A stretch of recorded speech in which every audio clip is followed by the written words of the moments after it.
da navegação marítima já construída até o final do século XIX, quando os navios de metal começaram a ser construídos. Ela tem uma proporção do comprimento para a largura de 6:1, que é excelente para sua estabilidade em alto mar. Na verdade, construtores modernos dizem que seria quase impossível ela virar. De qualquer maneira, ela era admiravelmente capaz de navegar pelas terríveis tempestades do ano do dilúvio.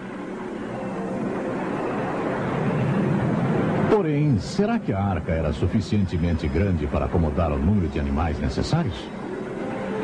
O espaço total disponível era de mais de 100 mil pés quadrados, 3 mil metros quadrados, que seria mais espaço do que 20 quadras oficiais de basquetes. O volume cúbico total era de 1.518.000 pés cúbicos, 5.600 metros cúbicos.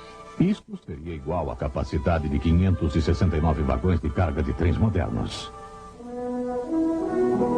Aí então vem a questão. Quantos animais terrestres teriam de ser levados a bordo da arca para sobreviverem ao dilúvio? De acordo com Ernest Mayr, o líder americano em taxonomia, existe 1 milhão de espécies de animais no mundo. Contudo, a vasta maioria deles são capazes de sobreviver na água e não necessitariam ter sido trazidos a bordo da arca. Noé não precisou fornecer abrigo para as 21 mil espécies de peixes, nem para os 1.700 tunicados, nem os 600 equidermes, incluindo as estrelas do mar e ouriços do mar, nem os 107 mil moluscos, tais como os caramujos, mariscos e ostras, ou os 10 mil selenterados, como os corais e croides, as anêmonas do mar e águas-vivas, ou as 5 mil espécies de esponjas, ou os 30 mil protozoários, que são as criaturas unicelulares. Além disso, alguns dos mamíferos eram aquáticos. Por exemplo, as baleias, as focas e os golfinhos. Nem todos os anfíbios teriam que ter sido incluídos. E nem todos os répteis, como as tartarugas marinhas e os crocodilos. Além do mais, grande número de artrópodes, em número de 838 mil espécies, tais como as lagostas, os camarões e os mini-crustáceos, os siris e as cracas são criaturas marinhas. E as espécies dos insetos entre os artrópodes são geralmente muito pequenos. Também muitas das 35 mil espécies de vermes, bem como muitos dos insetos, poderiam ter sobrevivido fora da arca. Os autores Morris e Whitcomb, em seu livro clássico O Dilúvio de Gênesis, afirmam que não mais do que 35 mil animais individuais precisaram entrar na arca. Sejamos generosos e acrescentemos um número razoável para incluir os animais extintos e depois mais alguns para satisfazer até mesmo os mais céticos. Vamos calcular que 50 mil animais estavam a bordo na arca. É claro que esses não precisavam ser os animais maiores, nem os mais velhos. Vamos lembrar que só existem poucos animais bem grandes, como o dinossauro ou o elefante, e esses podiam ser representados por adultos jovens. Calculando que o animal médio seria mais ou menos do tamanho de uma ovelha, e usando o vagão ferroviário para nossa comparação, verificamos que o cargueiro de 2 andares médio acomoda 240 ovelhas.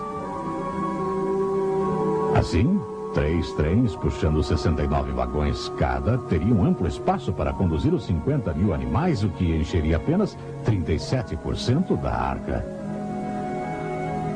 Sobram 361 vagões, ou o suficiente para termos 5 trens de 72 vagões cada para conduzir toda a comida e bagagem e mais a família de 8 pessoas de Noé. A arca tinha bastante espaço.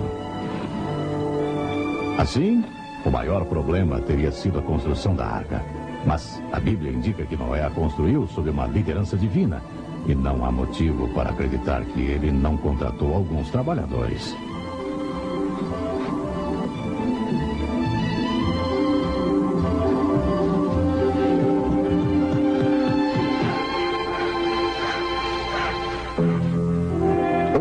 enorme problema apresentado por algumas pessoas seria o recolher dos animais de cada espécie terrestre e trazê-los para dentro da arca. Contudo, o relato de Gênesis indica que foi Deus que reuniu os animais e os trouxe a Noé dentro da arca 2 a 2.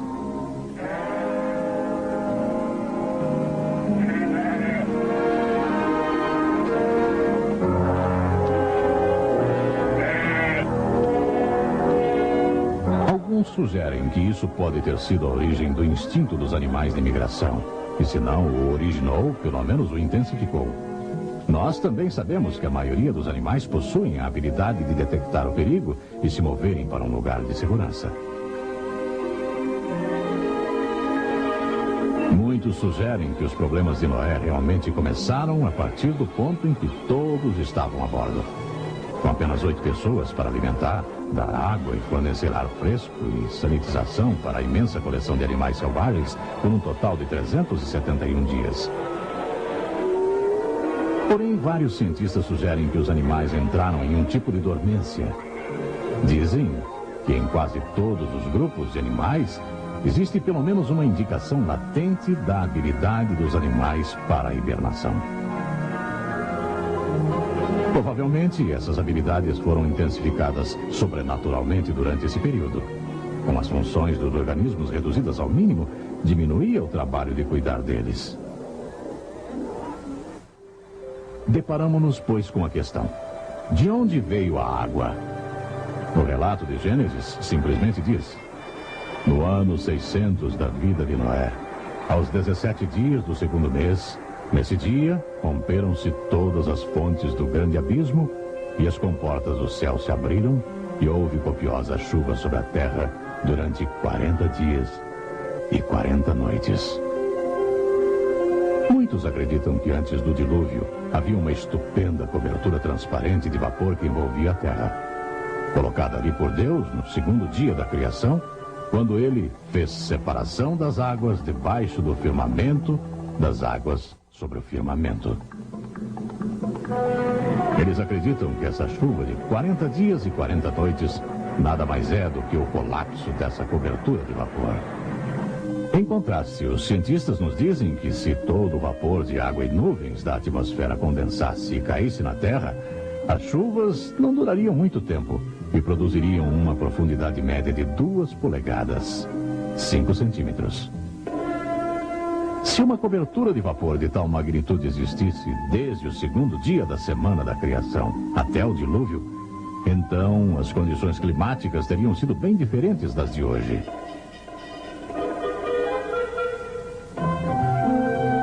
Quando a Bíblia se refere a essa era, ela fala de coisas que as pessoas pré-diluvianas nunca tinham visto. Muitos acreditam que uma das coisas que nunca tinham visto era uma tempestade. Pois o segundo capítulo de Gênesis nos conta que uma neblina subia da terra e regava toda a superfície do solo. Provavelmente era uma condição semelhante àquela que observamos nas costas verdejantes da Califórnia, onde a vegetação é sempre regada pelo orvalho. Muitos cientistas acreditam que tal cobertura de vapor protegeu o mundo antigo das radiações nocivas que agora recebemos do espaço e, portanto, foi o motivo pelo qual os habitantes da Terra, antes do dilúvio, viveram tantos anos. Além do mais, tal cobertura de vapor causaria um efeito estufa, tendendo a manter uma temperatura igualada em todo o planeta. Já é um fato bem conhecido pelos registros fósseis que plantas e animais tropicais viveram por toda a Terra, inclusive onde agora temos as regiões dos polos. Só depois que as comportas do céu se abriram e as águas caíram sobre a terra, é que a Bíblia fala de grandes ventos, o que implicaria em diferenças de temperaturas significantes entre as regiões polares e tropicais pela primeira vez. Nessas regiões polares, onde plantas e animais tropicais viveram em abundância um dia, de repente começaram a acumular imensas massas de neve e gelo, o que deve ter resultado na grande era glacial depois do período do dilúvio. Mas as águas do dilúvio não vieram só de cima. Até ainda mais espetacular, reservatórios de água subterrâneos cuspiram água para fora.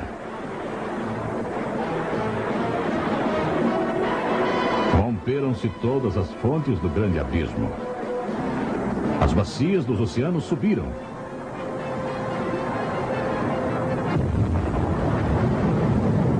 Havia enormes explosões expelindo vapores e rochas derretidas.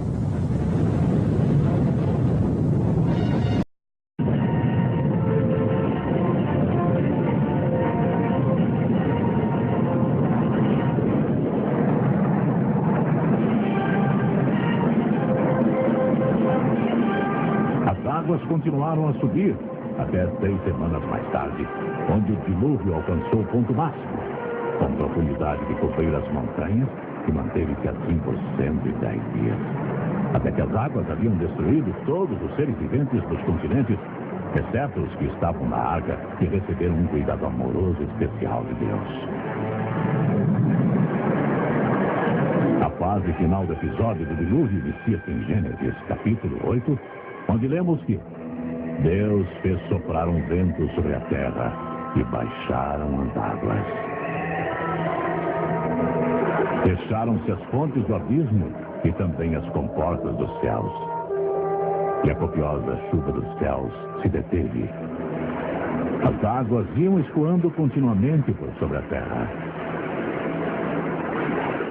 A formação das bacias oceânicas está entre as questões mais intrigantes para os geólogos. Causa igual perplexidade a elevação das montanhas, como evidenciado por tantas teorias mutantes. Estudantes de geologia do dilúvio indicam o caráter sobrenatural das origens das montanhas no Salmo 104, que diz: Elevaram-se os montes, desceram os vales, até o lugar que lhes havia preparado. Puseste as águas divisa, que não ultrapassarão, para que não tornem a cobrir a terra. Portanto, a Bíblia dá a entender que ao mesmo tempo que a terra estava sendo elevada, as bacias oceânicas estavam sendo afundadas. Porque as águas, ao abaixarem, deixam para trás marcas de níveis, como podemos ver nas beiradas de um reservatório que vai se esvaziando. Assim, nós esperamos ver esse mesmo tipo de marcas na costa dos continentes ao redor do mundo. E isso é exatamente o que encontramos em todos os continentes. Essas antigas marcas de níveis podem até ser vistas claramente ao longo da costa da Califórnia, onde cidades foram construídas em cima delas. Assim também podemos ver esse mesmo efeito terraço ao longo de lagos terra adentro que represaram o restante do dilúvio. Muitos desses lagos acredita-se estarem localizados na parte oeste dos Estados Unidos.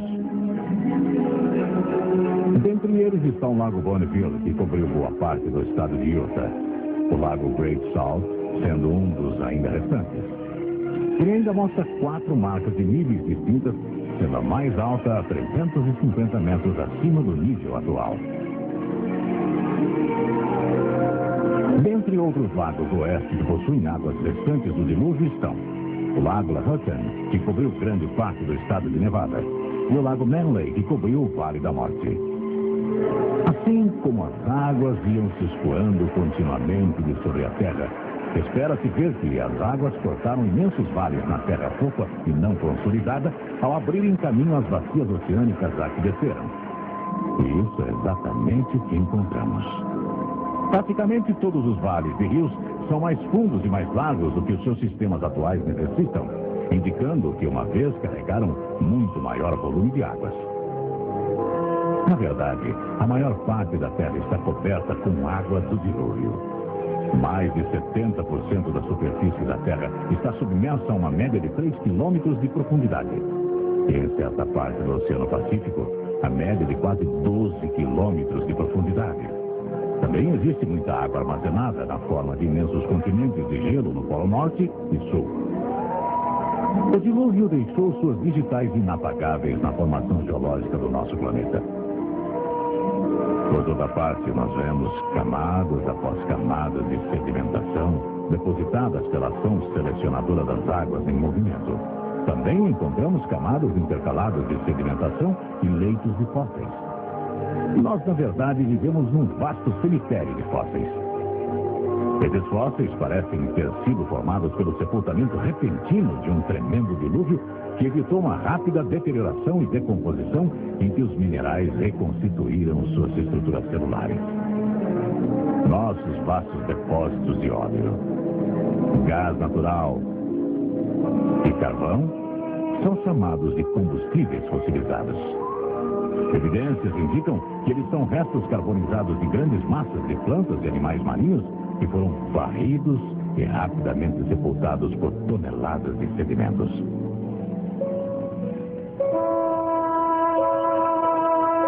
Hoje, depois de milhares de anos de pressão, calor e mudanças químicas, esses restos sepultados formam os veios de carvão e xisto argiloso de óleo que alimenta nossa economia moderna. A evidência circunstancial de ter sido a Terra julgada e destruída por uma enchente catastrófica aparece em toda parte da Terra. Contudo, a base central que sustenta nossa confiança na realidade do dilúvio é o registro bíblico. Jesus pessoalmente falou do dilúvio de Noé como um trágico fato da história que nos faz pensar. Ele disse essas palavras impressionantes: assim como foram as coisas no tempo de Noé, assim também será quando o Filho do Homem retornar. Ele indicou que as condições da terra precedentes à sua segunda vinda seriam semelhantes àquelas dos dias de Noé. E realmente, quando nos voltamos a Gênesis, capítulo 6, e lemos sobre as condições do mundo antes do dilúvio, parece que estamos lendo as manchetes de hoje. E viu Deus que a maldade do homem era grande sobre a terra.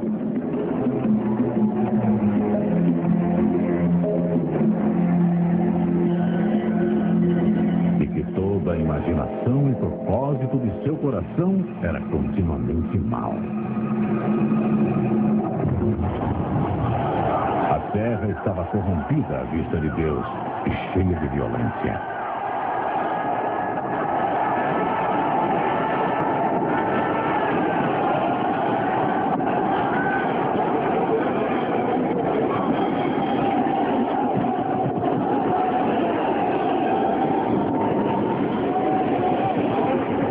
Essas condições morais trarão julgamento sobre o mundo moderno, assim como fizeram no mundo antigo. Em 2 Pedro, lemos que nos últimos dias, os homens irão negar que o mundo foi criado sobrenaturalmente por Deus. Eles irão negar que já houve uma enchente global, como a descrita na Bíblia. E da mesma maneira que o mundo antigo zombou da possibilidade do dilúvio, ele zombará da possibilidade da vinda de Cristo ao mundo, que eventualmente resultará em uma destruição dos céus e da terra por fogo. Mas, tão certo como Deus criou o mundo por sua palavra e enviou o dilúvio por sua palavra, ele também manterá sua palavra a respeito do julgamento pelo fogo. Pedro escreve: ora, os céus e a terra que agora existem, pela mesma palavra, têm sido entesourados para fogo, estando reservados para o dia do juízo e destruição dos homens ímpios. Virá, entretanto, como ladrão, o dia do Senhor, no qual os céus passarão com estrepitoso estrondo e os elementos se desfarão abrasados.